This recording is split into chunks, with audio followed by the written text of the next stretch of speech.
ನಮಸ್ತೆ. ಇವತ್ತು ಮಧ್ಯಾಹ್ನ ನಮ್ಮ ಗೆಸ್ಟ್ ಬಂದಿದ್ದರು. ಸರಿ, ಇವತ್ತು ಶ್ರಾವಣ ಮಾಸ ಆಗಿರೋದ್ರಿಂದ ಯಾವುದೇ ಥರ ನಾನ್ ವೆಜ್ ಮಾಡೋವಾಗಿಲ್ವಲ್ಲ, ಹಾಗಾಗಿ ಸ್ವಲ್ಪ ಒಂದು ಈರುಳ್ಳಿ ಪಕೋಡ ಮಾಡಿ ಅವ್ರಿಗೆ ಒಂಚೂರು ಅನ್ನ ಮುದ್ದೆ ಸಾಂಬಾರೆಲ್ಲ ಮಾಡಿ ಊಟಕ್ಕೆ ಕೊಟ್ಟೆ. ಅವರು ಒಂದು ಸಂಜೆ ಹೋದರು. ಸರಿ, ನಾನು ಪಕೋಡ ಕಲಿಸಿದ ಹಿಟ್ಟನ್ನು ಹಾಗೇ ಎತ್ತಿಟ್ಟಿದ್ದೆ.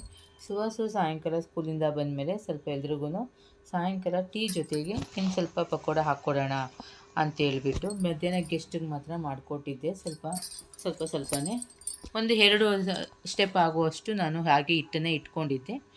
ಸಂಜೆ ನಾನು ಸುವಾಸ್ ಬಂದಮೇಲೆ ಅವನಿಗೂ ಕೊಟ್ಟು ಮತ್ತೆ ಮನೇಲಿ ಎಲ್ರಿಗೂ ಪಕೋಡ ಮಾಡಿಕೊಟ್ಟೆ.